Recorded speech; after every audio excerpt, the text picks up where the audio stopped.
नमस्कार दोस्तों, स्वागत है आपका हमारे YouTube चैनल चरधारी क्लासेस में।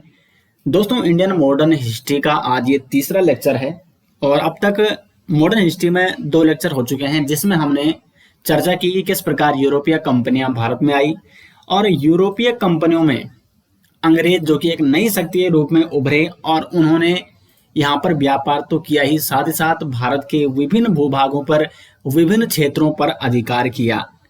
तो इसी क्रम में हम आगे बढ़ेंगे और चर्चा करेंगे कि किस प्रकार ब्रिटिशर्स ने या अंग्रेजों ने भारत के सबसे धनी प्रांत बंगाल पर अपना शासन प्रारंभ किया और वहां से किस प्रकार वो धीरे धीरे भारत के कई अन्य भूभागों पर अधिकार कर लेते हैं। तो आज हमारा टॉपिक है दोस्तों, आधुनिक भारत के इतिहास के तीसरे लेक्चर में बंगाल में ब्रिटिश शासन का प्रारंभ, वो बंगाल के नवाब। अब यहाँ पे दोस्तों शुरू करते हैं आज का लेक्चर। आपको समझना होगा कि जो बंगाल है उस समय का बंगाल कैसा था और क्यों ये उस समय धनी प्रांत हुआ करता था। ब्रिटिश साम्राज्य से पूर्व बंगाल आता था मुगल साम्राज्य में और मुगल साम्राज्य का ये सबसे धनी प्रांत था।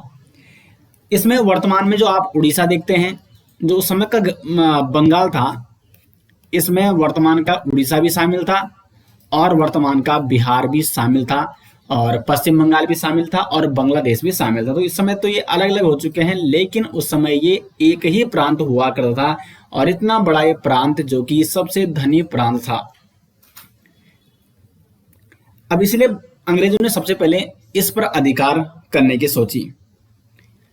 अब जब ये मुगल साम्राज्य में था ये बंगाल, तो उस समय यहाँ पर क्या हुआ करता था, एक सूबेदार, मुगल शासक एक सूबेदार को नियुक्त करता था। वो सूबेदार जो कि मुगल शासक का वफादार होता था। 1700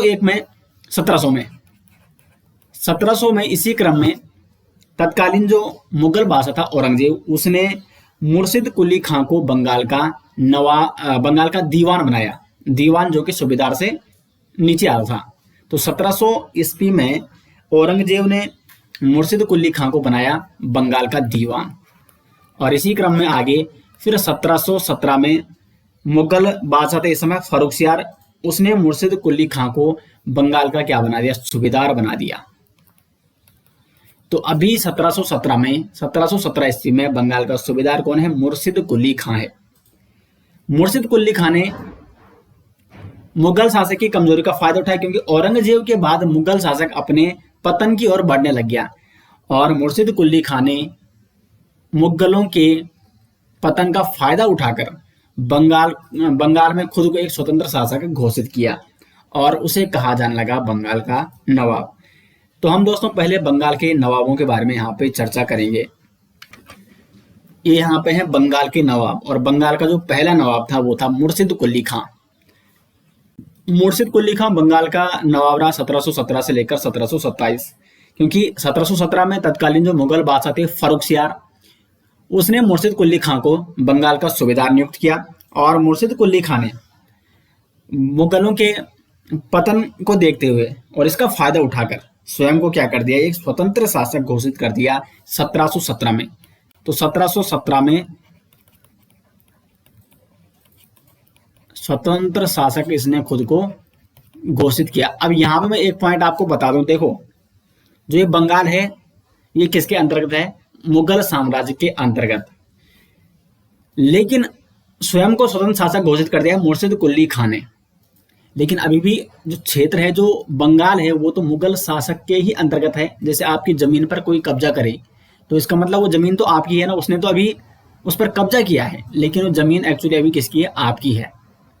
तो अभी जो लिखित रूप से जो बंगाल का क्षेत्र है वो किसके पास है, मुगल बादशाह के पास, लेकिन मुगल बादशाह की कमजोरी का फायदा उठाकर मुर्शिद कुली खां ने इस क्षेत्र पर स्वयं को स्वतंत्र शासक घोषित कर दिया है।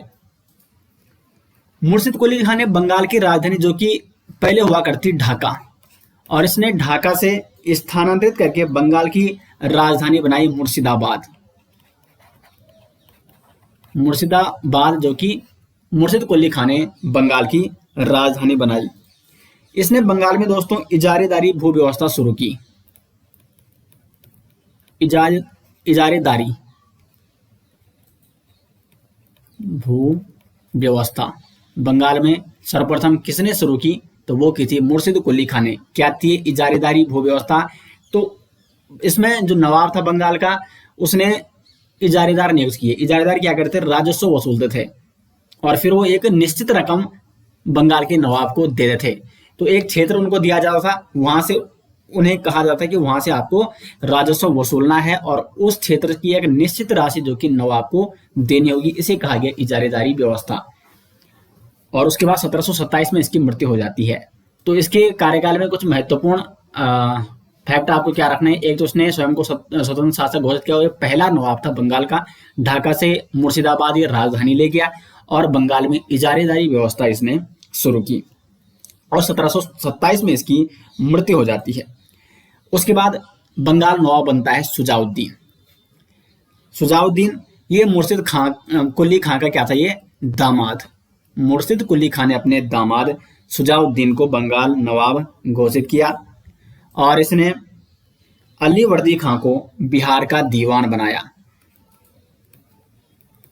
क्योंकि बिहार उड़ीसा इसी में आते उस समय बंगाल में। तो बिहार का दीवान इसने बनाया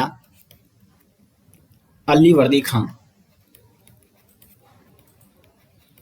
अब इस अली वर्दी खां को आपने नोट करना है क्योंकि आगे आपके काम आएगा। अभी बिहार का दीवान इसने बना दिया है अली वर्दी खां को। शुजाउद्दीन 1727 से 1739 तक नवाब रहा।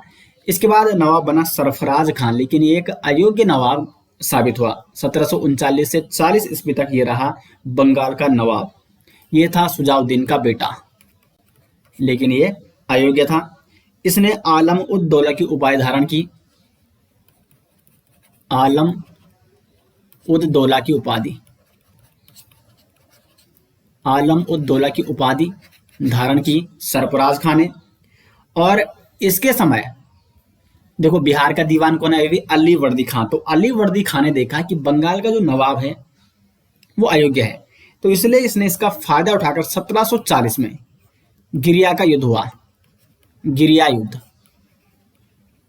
गिरिया युद्ध 1740 में किस किस के मध्य हुआ? तो सरफराज खां और जो कि बंगाल का नवाब था और बिहार के दीवान अली वर्दी खां के मध्य, जिसमें अली वर्दी खां जीत जाता है और ये सरफराज खां की हत्या कर देता है। तो इस प्रकार 1740 में गिरिया के युद्ध में अली वर्दी खां द्वारा बंगाल के नवाब सरफराज खां की हत्या कर दी गई और स्वयं को इसने बंगाल का नवाब घोषित किया। तो अब बंगाल का नवाब बन चुका है अली वर्दी खां। तो यहां तक दोस्तों आपको क्रम समझ में आ गया होगा कि किस प्रकार बंगाल में मुर्शिद कुली खां ने अपने को स्वतंत्र शासक घोषित करके वो बंगाल का नवाब बना और उसके बाद शुजाउद्दीन, सरफराज खां और उसके बाद सरफराज खां की हत्या करके अली वर्दी खां यहाँ पे बंगाल का नवाब बन चुका है। अब हम चर्चा करेंगे अली वर्दी खां के बारे में, लेकिन उससे पहले मैं आपको एक चीज बता दूं। देखो जितने भी नवाब अभी तक हैं इनके कंपनी के साथ कैसे संबंध थे और कंपनी के साथ नवाबों की जो नवाबों का जो संघर्ष है वो क्यों बढ़ा। उसका कारण था कि अभी देखो बंगाल में तो इन नवाबों का अधिकार है, एक्चुअली में तो वो मुगल शासक के अंतर्गत आता है बंगाल, लेकिन वहां पर नवाबों ने अपना अधिकार कर लिया है और वहां के वो स्वतंत्र शासक हैं अभी। लेकिन यहाँ पे क्या हुआ कि जो ब्रिटिशर्स थे उन्हें मुगल शासक द्वारा ये अनुमति दी गई थी।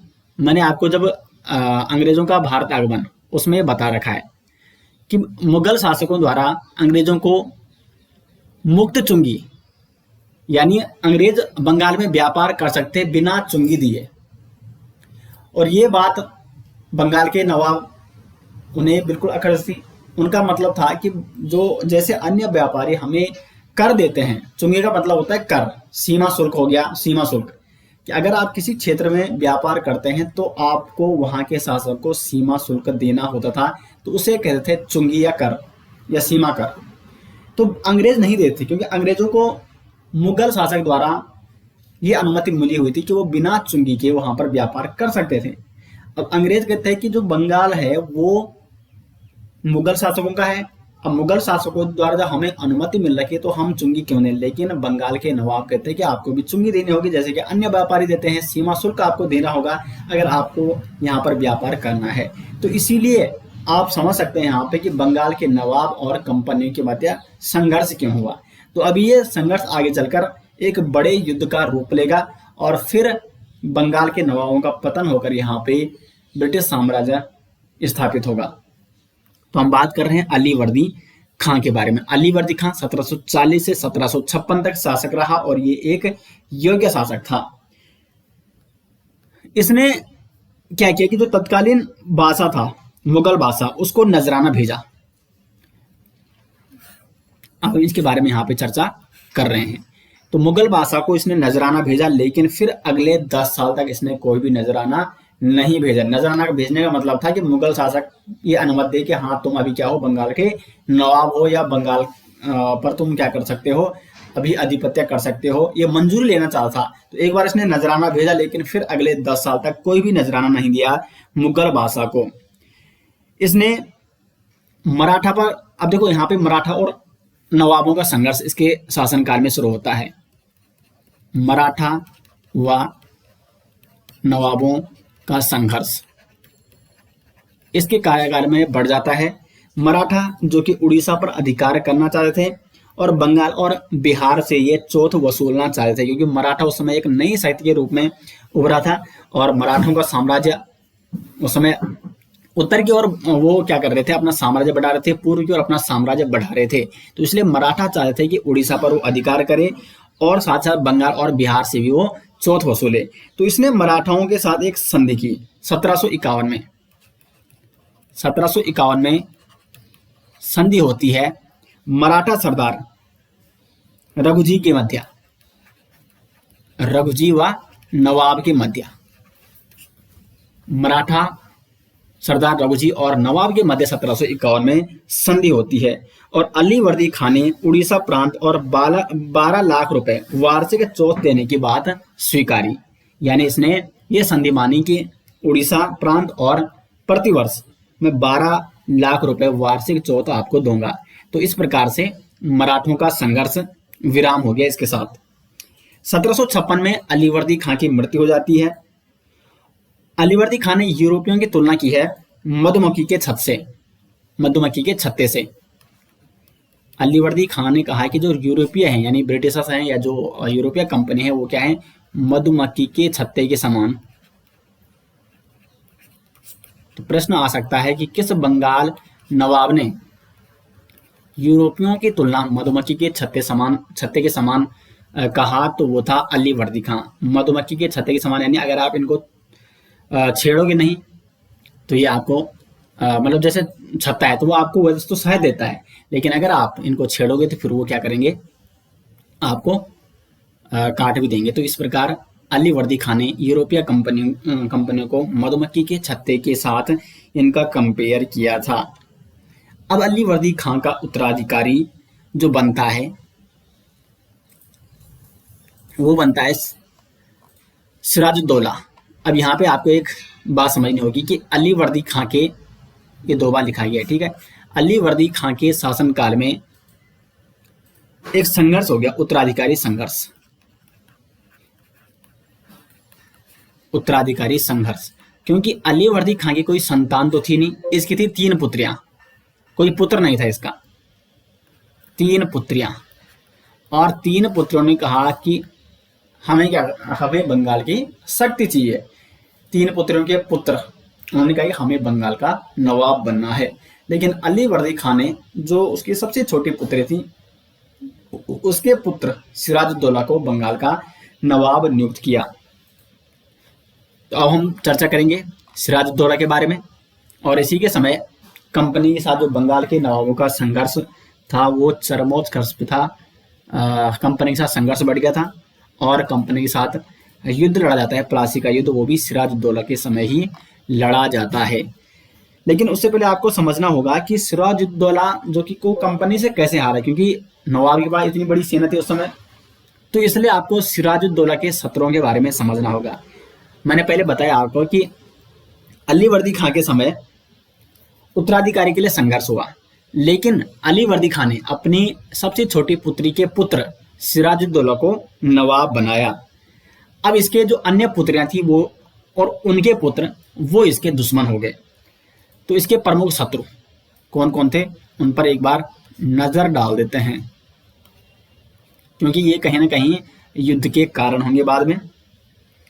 एक था शौकत जंग। शौकत जंग जो कि सिराजुद्दौला का मौसेरा भाई था। तो एक मौसी का लड़का शौकत जंग था। दूसरी मौसी स्वयं इसकी क्या थी, दुश्मन थी, घसीटी बेगम, जो कि अली वर्दी खां की दूसरी पुत्री थी घसीटी बेगम। ये भी इसकी क्या थी, दुश्मन थी। राजवल्लभ, ये था घसीटी बेगम का मंत्री, तो ये भी इसका दुश्मन था। मीर जाफर, मीर जाफर सिराजुद्दौला का क्या था, सेनापति था, लेकिन ये भी एक इसका बड़ा दुश्मन निकला। इसने भी इसके साथ धोखा किया था, और साथ ही साथ कंपनी तो इसकी दुश्मन थी। तो शौकत जंग इसका मौसेरा भाई, घसीटी बेगम इसकी मौसी, राजवल्लभ घसीटी बेगम का मंत्री, और मीर जाफर इसका सेनापति, और कंपनी, ये सभी इसके शत्रु थे सिराजुद्दौला के। सिराजुद्दौला जो कि 1756 से लेकर 1757 तक ये बंगाल का नवाब रहा। अब जैसे कि मैं आपको बता चुका हूं, शौकत जंग इसका एक प्रमुख शत्रु था। तो इसलिए सिराजुद्दौला ने क्या किया, सीधे मनिहारी के युद्ध में 1756 में शौकत जंग को परास्त करके उसकी हत्या कर दी। और इसी समय 1756 में यूरोप में सप्तवर्षीय युद्ध छिड़ गया। मैंने आपको पिछली वीडियो में बताया था सप्तवर्षीय युद्ध क्या है। सप्तवर्षीय युद्ध जो कि फ्रांस और ब्रिटेन के मध्य शुरू हुआ, और जब ये यूरोप में सप्तवर्षीय युद्ध आरंभ हुआ तो इसका प्रभाव भारत में भी देखने को मिला। भारत में फ्रांसीसी कंपनी ने क्या किया, अपने किलों की किलेबंदी की, और ब्रिटेन यानी अंग्रेजों ने भी अपने किलों की किलेबंदी की। फ्रांसीसियों के पास उस समय था चंद्रनगर, तो उन्होंने चंद्रनगर की किलेबंदी शुरू की, और जो अंग्रेज थे उनके पास था कलकत्ता, उन्होंने कलकत्ता की किलेबंदी शुरू की। लेकिन सिराजुद्दौला जो नवाब था उस समय, क्योंकि नवाब कौन है, असली शक्ति तो अभी सिराजुद्दौला के पास है, उसने दोनों को किलाबंदी करने के लिए मना कर दिया। लेकिन फ्रांस ने तो ये बात स्वीकार कर दी। फ्रांस ने कहा कि जब नवाब मना कर रहा है तो हम किलेबंदी नहीं करेंगे। लेकिन ब्रिटिशर्स ने ये बात नहीं मानी, कलकत्ता में उसने किलेबंदी की, और साथ ही साथ कलकत्ता में राजवल्लभ के पुत्र को शरण दे दी। अब राजवल्लभ ये सिराजुद्दौला का क्या था, दुश्मन था, और सिराजुद्दौला के पुत्र को शरण देने पर, वो भी कहाँ, कलकत्ता में, इसको ये बात कंपनी की सही नहीं लगी, और इसने कंपनी के साथ युद्ध अभियान शुरू कर दिया। क्योंकि इसने देख लिया था कि कंपनी अब मनमानी पर उतर आई है और वो नवाब की कोई बात नहीं सुनने वाली। तो इसलिए इसने कंपनी के विरुद्ध युद्ध अभियान शुरू कर दिया। और कंपनी तो यही चाह रही थी कि जो बंगाल का नवाब है वो हमसे युद्ध करे, और हम उसे पराजित करके वहां पर अपना एक नवाब, यानी आदमी तो बंगाल का, मतलब नवाब तो यहीं का होगा, भारत का ही होगा, जो बंगाल में हम नवाब बनाएंगे, लेकिन वो हमारे कठपुतली टाइप का होगा, वो हमारे अनुसार वहां पे क्या करेगा, शासन करेगा। तो इसलिए अब सिराजुद्दौला और कंपनी के मध्य युद्ध आरंभ होता है। तो सर्वप्रथम सिराजुद्दौला 4 जून 1756 को इसने कासिम बाजार पर अधिकार किया, और 15 जून 1756 को इसने कलकत्ता पर आक्रमण कर दिया, और 20 जून 1756 को फोर्ट विलियम जो कि कलकत्ता में था, अंग्रेजों का एक किला था, इस पर इसने अधिकार कर लिया है। और फोर्ट विलियम यानी कलकत्ता से अंग्रेज भाग गए। अब कलकत्ता से अंग्रेज कहाँ गए, तो एक यहाँ पे क्या है, फुल्टा द्वीप था, फुल्टा द्वीप। तो अंग्रेज यहां भागे, यानी अभी कलकत्ता में कोई भी अंग्रेज नहीं है। बंगाल नवाब सिराजुद्दौला ने यहां से कलकत्ता से अंग्रेजों को खदेड़ दिया और वो भागे फुल्टा द्वीप। लेकिन यहां पे सिराजुद्दौला से एक गलती हो गई। ये गलती थी ब्लैक होल यानी काल कोठरी नामक घटना। क्या थी ये काल कोठरी नामक घटना? 20 जून 1756, 20 जून की रात, यानी 20 जून 1756 की रात को 146 अंग्रेजों को, 146 अंग्रेज, इन्हें काल कोठरी में बंद कर दिया गया। और वहां 146 अभी अंग्रेज बंद हुए, तो अगले दिन देखा गया मात्र 23 व्यक्ति जिंदा बचे, 23 व्यक्ति जिंदा बचे, यानी 123 व्यक्ति इसमें मारे गए। एक रात में। और इन 23 जिंदा व्यक्ति जो बचे उनमें था होलवेल नामक एक व्यक्ति। होलवेल नामक व्यक्ति ये भी जिंदा बचा। तो ब्लैक होल यानी कालकोठरी नामक घटना की जो घटना का जो विवरण किया वो होलवेल ने किया था। और ये गए और ऊपर से क्या किया कि ये 23 व्यक्तियों को जिंदा जब ये बच गए तो सिराजुद्दौला ने इन्हें मुक्त कर दिया और ये गए फोल्टा द्वीप अंग्रेजों के पास। और बता दिया कि ब्लैक होल में 123 अंग्रेज एक रात में मारे गए हैं, हमारे साथ ऐसा ऐसा व्यवहार किया गया। अब देखो कलकत्ता में अभी क्या है, सिराजुद्दौला ने अधिकार कर लिया है, यहाँ से अंग्रेज भागकर फुल्टा द्वीप चले गए हैं। लेकिन फिर कंपनी ने एक चाल चली। मद्रास में कंपनी का अनुभवी जो सेनापति था वो था रॉबर्ट क्लाइव। रॉबर्ट क्लाइव के बारे में आपको पिछले वीडियो में बता चुका हूं कि किस प्रकार उसके अनुभव से अंग्रेजों ने फ्रांसीसियों को पराजित किया था। तो उसी का अनुभव यहाँ पे लेकर फिर रॉबर्ट क्लाइव को भेजा गया बंगाल में। तो रॉबर्ट क्लाइव इसको कई युद्धों का अनुभव था और इसने क्या किया कि कलकत्ता पर पुनः अधिकार कर दिया 2 जनवरी 1757 को। 1757 को कलकत्ता पर पुनः अधिकार।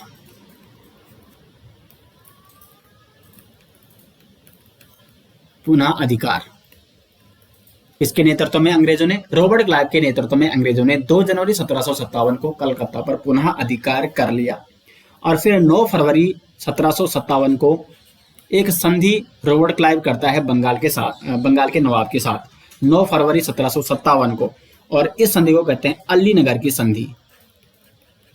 अलीनगर संधि जो कि होती है बंगाल नवाब सिराजुद्दौला और अंग्रेज सेनापति रॉबर्ट क्लाइव के मध्य।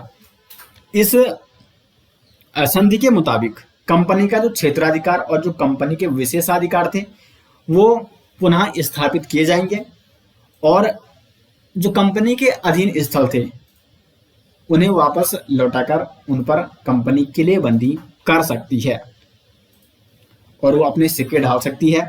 और कंपनी द्वारा कलकत्ता में पुनः अधिकार का जो हर्जाना इन्हें देना पड़ा, जो हर्जाना इनका हुआ है क्योंकि पुनः अधिकार इन्होंने युद्ध किया दोबारा, तो उसमें जो इनका नुकसान हुआ है, जो युद्ध का हर्जाना हुआ वो कौन भरेगा? बंगाल का नवाब भरेगा।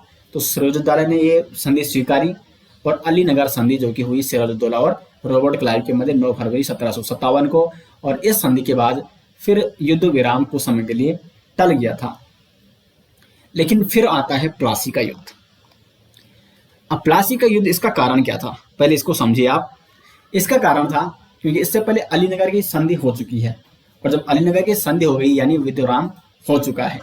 लेकिन 13 मार्च 1757 को रॉबर्ट क्लाइव ने फ्रांसीसियों से चंद्रनगर छीन लिया, जिसे नवाब ने अलीनगर की संधि का उल्लंघन माना। फिर नवाब ने देख लिया कंपनी फिर से अपनी मनमानी करने लग गई।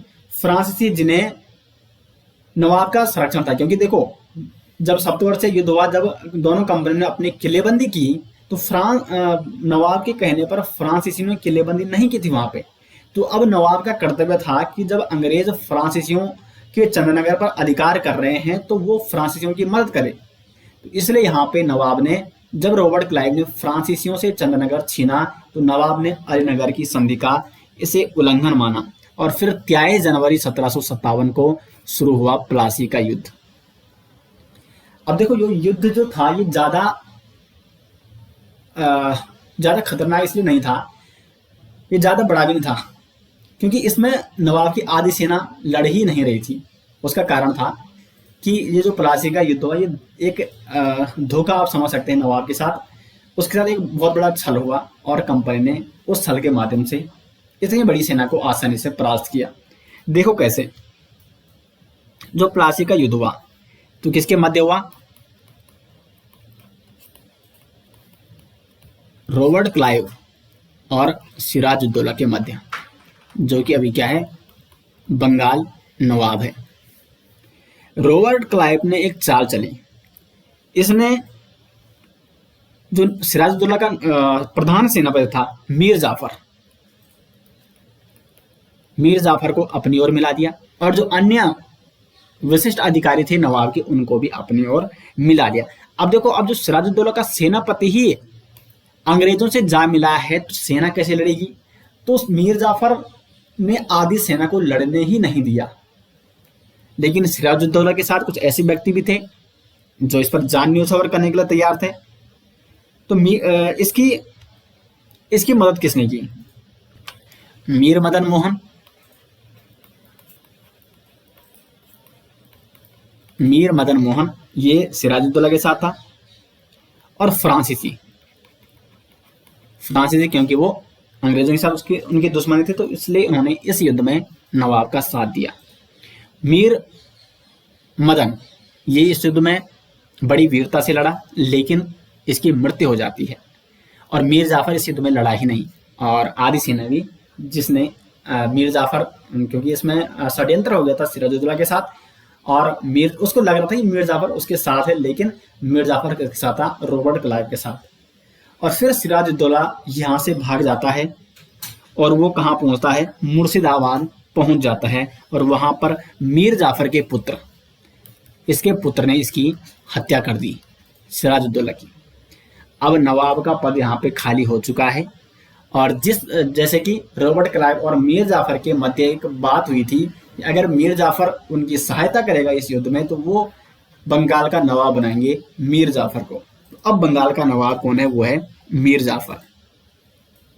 मीर जाफर जो कि 1757 से लेकर 1760 तक ये बंगाल का नवाब नियुक्त किया गया और बंगाल का ये नवाब रहा। अब जैसे मैं आपको पहले ही बता रहा था कि कंपनी तो इसलिए बंगाल पर अधिकार करना चाह रही थी ताकि वो चुंगी मुक्त व्यापार करे और बंगाल की शासन पर वो दखल दे सके। और वहां पर वो इसलिए अपने कठपुतली नवाब को वहां पे बिठाना चाह रहे थे, जो कि उनके कहने के अनुसार वहां पर शासन चलाए और वो अपनी मन मर्जी से बंगाल पर जैसा चाहे वो व्यापार करना चाहते हैं, बंगाल में वो लूटपाट मचाना चाहें। तो ये कंपनी का उद्देश्य था। तो इसलिए उन्होंने मीर जाफर को 1757 में बंगाल का नवाब घोषित किया। इसे कर्नल रॉबर्ट क्लाइव का गधा भी कहा जाता है, क्योंकि रॉबर्ट क्लाइव के कहने पर ही ये बंगाल का नवाब बना और रॉबर्ट क्लाइव का इसने साथ दिया था, तो इसलिए इसको रॉबर्ट क्लाइव का गधा भी कहा जाता है। कंपनी ने अब खुलकर बंगाल में हस्तक्षेप करना शुरू कर दिया। मीर जाफर ने यहाँ पे उड़ीसा, बंगाल और बिहार में मुक्त व्यापार करने की अनुमति दे दी है कंपनी को। तो अब इन्हें कोई भी सीमा शुल्क नहीं देना होगा, जबकि अन्य व्यापारियों को सीमा शुल्क देना होता था। तो इसलिए जो इनका व्यापार होता था बंगाल में, जो ये वस्तुएं ले जाते तो इनको वो सस्ते में पड़ती यहाँ पे, क्योंकि कोई सीमा शुल्क इन्हें नहीं देना पड़ रहा है। तो इसलिए इनके व्यापार में बहुत अधिक यहाँ पे क्या हुआ? इजाफा हुआ। तो इसने एक तो मुक्त व्यापार की अनुमति दी और 24 परगने, बंगाल के 24 परगने सौंपे किनको? अंग्रेजों को। इसके समय शाह आलम द्वितीय जो कि मुगल शासक है, मुगल शासक और शुजाउद्दौला जो कि अवध नवाब, उन्होंने भी इसके समय बंगाल पर अधिकार करना चाहा। मुगल शासक ने सोचा कि ये अच्छा मौका है, मीर जाफर जो कि एक कमजोर शासक है, कंपनी का कठपुतला है, तो हम इस समय क्या करें? बंगाल पर आधिपत्य कर लेते हैं। तो शाह आलम द्वितीय और शुजाउद्दौला जो कि अवध नवाब था, उसने बंगाल पर आक्रमण किया। यहां पर मैं लिख देता हूं, शाह आलम द्वितीय, शुजाउद्दौला, शुजाउद्दौला, देखो सिराजुद्दौला अलग है, वो शुजाउद्दौला अलग है। ये क्या है? अवध नवाब है। ये ने आक्रमण किया इस समय बंगाल पर।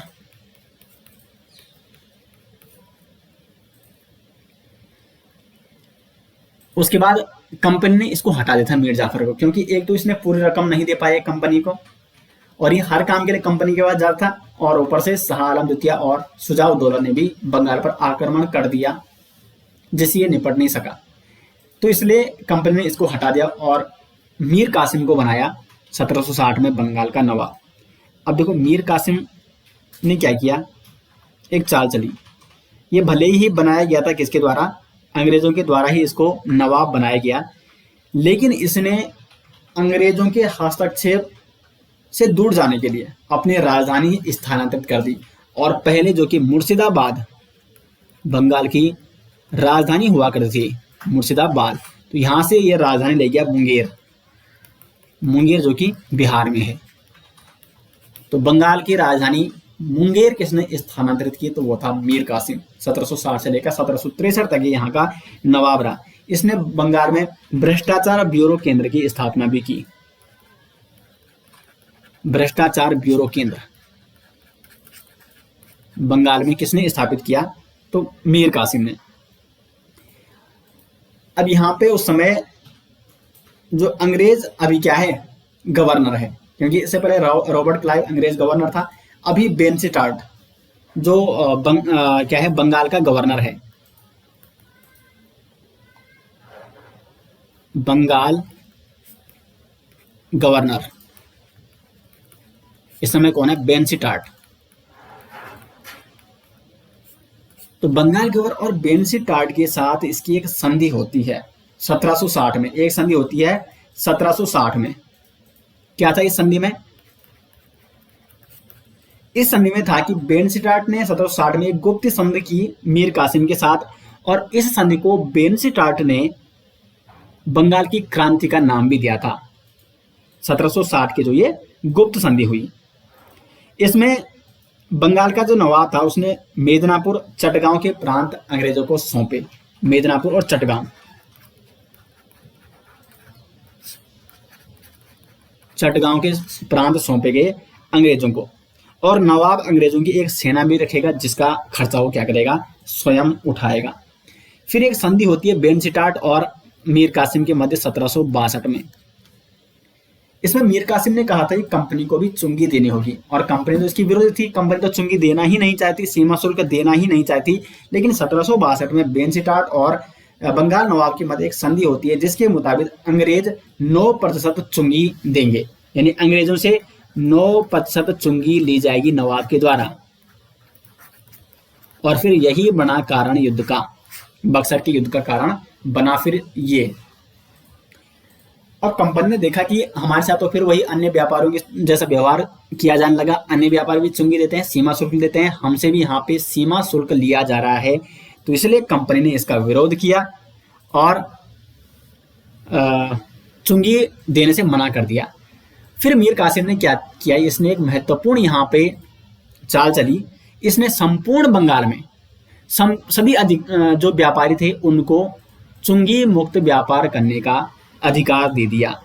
तो प्रश्न बन सकता है कि बंगाल में, संपूर्ण बंगाल में सभी व्यापारियों को चुंगी मुक्त व्यापार करने का अधिकार किसने दिया, तो मीर कासिम ने। तो चुंगी मुक्त व्यापार अभी तक तो कंपनी ही कर सकती, और अब यहाँ पे संपूर्ण पूरे देश के जो भी व्यापारी थे, चाहे वो बंगाल के बाहर के थे या बंगाल के थे, वो चुंगी मुक्त व्यापार बंगाल में कर सकते थे। और फिर इसी का परिणाम था कि 1764 में होता है बक्सर का युद्ध। तो बक्सर के युद्ध में देखो, कंपनी जब इसका विरोध करती है तो वो मीर कासिम के विरुद्ध सेना भेज देती है, लेकिन मीर कासिम कहाँ भाग जाता है, अवध भाग जाता है, और अवध में एक त्रिमैत्री संगठन बनाता है। नवाब भाग गया अवध, और अवध में ये बनाता है त्रिमैत्री संगठन। त्रिमैत्री संगठन कौन कौन थे इस त्रिमैत्री संगठन में, तो एक था बंगाल नवाब मीर कासिम, दूसरा था मुगल बादशाह शाह आलम द्वितीय, शाह आलम द्वितीय, और एक तीसरा था अवध नवाब जिसका नाम था शुजा-उद-दौला।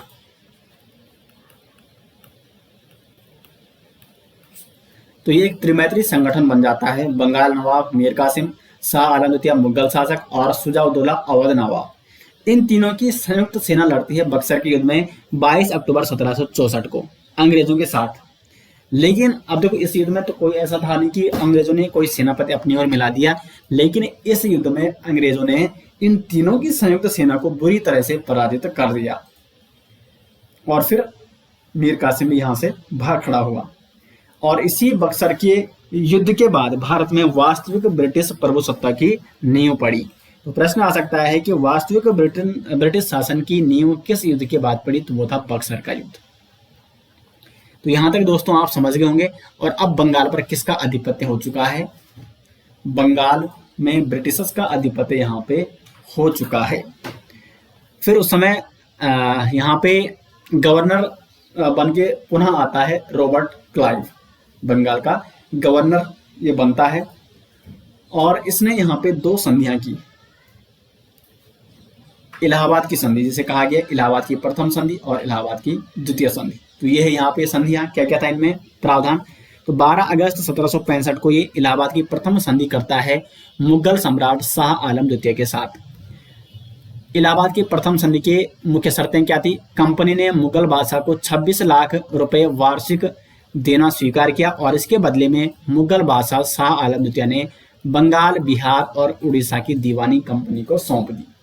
मैंने आपको पहले बताया था ये पॉइंट नोट करने को कहा था कि देखो बंगाल में नवाबों ने खुद को स्वतंत्र शासक तो घोषित कर दिया है, लेकिन अभी भी जो बंगाल है वो किसका है, वो किसके अंतर्गत आ रहा है, मुगल साम्राज्य के अंतर्गत आ रहा है।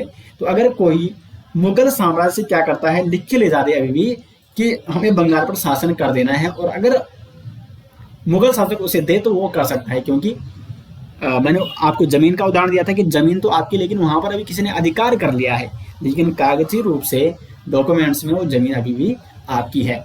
तो अगर कंपनी को बंगाल में शासन करना था, जिसमें बिहार, उड़ीसा ये प्रांत भी आते थे, तो कंपनी को पहले मुगल बादशाह से अनुमति लेनी होगी। तो इसलिए कंपनी ने यहाँ पे 26 लाख रुपए वार्षिक देना स्वीकार किया मुगल बादशाह को, और बदले में बंगाल, बिहार और उड़ीसा की दीवानी कंपनी को सौंप दी गई। यानी अब बंगाल में पर किसका आधिपत्य है, तो वो है पूर्ण रूप से अंग्रेजों का। कंपनी ने अवध के नवाब शुजा-उद-दौला से कड़ा और इलाहाबाद छीनकर मुगल बादशाह शाह आलम द्वितीय को दे दिया। इलाहाबाद की दूसरी संधि होती है 16 अगस्त 1765 को रॉबर्ट क्लाइव और अवध के नवाब शुजा-उद-दौला के मध्य। इस संधि के तहत कंपनी द्वारा अवध की सुरक्षा हेतु नवाब के ही खर्चे पर अवध में एक अंग्रेजी सेना रखी गई। अब यहाँ पे देखो, यहाँ पे ये सहायक संधि का आपको पहला उदाहरण देखने को मिलता है, लेकिन सहायक संधि जो अभी शुरू होगी वो बाद में होगी, लेकिन इसका एक छोटा सा एग्जाम्पल आपको देखने को मिल गया, एक झलक देखने को मिल गई, लेकिन मानियो बाद में जाती है कि बाद में शुरू होती है। अभी आपको जब जो कि ये गवर्नर जनरल है इनके बारे में बताऊंगा तो वहां पे आपको समझ में आ जाएगा सहायक संधि क्या थी। नवाब द्वारा कंपनी को हर्जाने के रूप में 50 लाख रुपए दिया गया और कंपनी को अवध में कर और मुक्त व्यापार करने की छूट प्रदान की गई। तो अवध में भी इन्हें अब मुक्त व्यापार करने की छूट मिल चुकी है। इलाहाबाद और कड़ा को छोड़कर अवध का शेष क्षेत्र नवाब को वापस कर दिया गया, और इलाहाबाद और जो कड़ा का क्षेत्र है वो किसको दिया गया, मुगल बादशाह को दिया गया। ये संधि इनके बीच क्यों हुई, क्योंकि देखो इन्होंने किसका साथ दिया था, मीर कासिम का साथ दिया था, और ये तो अंग्रेजों को इसमें फायदा मिला, क्योंकि उन्होंने साथ तो दिया लेकिन इस युद्ध में ये हार जाते हैं। तो इसलिए अब अंग्रेज कहते हैं कि अब हमारे साथ ये संधि करो। बनारस और गाजीपुर के क्षेत्र में अंग्रेजों की संरक्षिता में जागीरदार बलवंत सिंह को अधिकार दिया गया, हालांकि यह अवध के राजा के अधीन ही माना गया। तो इलाहाबाद की संधि हुई 1765 में किस किस के मध्य, तो प्रथम संधि हुई रॉबर्ट क्लाइव और मुगल सम्राट शाह आलम द्वितीय के मध्य, और द्वितीय संधि होती है रॉबर्ट क्लाइव और अवध के नवाब शुजा-उद-दीन के मध्य। और इस प्रकार बंगाल पर आधिपत्य हो जाता है अंग्रेजों का। तो अब हम जो नेक्स्ट पार्ट में चर्चा करेंगे वो चर्चा करेंगे बंगाल के गवर्नर जनरलों के बारे में। तो उम्मीद करते हैं दोस्तों आपको लेक्चर पसंद आया और किस प्रकार अंग्रेजों ने बंगाल पर आधिपत्य किया वो आपको समझ में आ गया होगा। यहाँ से आपका एग्जाम में कोई भी प्रश्न नहीं छूट सकता है। फिर अगर आपको कोई डाउट्स है, आपको कोई क्वेश्चन है तो आप कमेंट बॉक्स में बता सकते हैं। तो मिलते हैं दोस्तों नेक्स्ट वीडियो के साथ, तब तक के लिए धन्यवाद।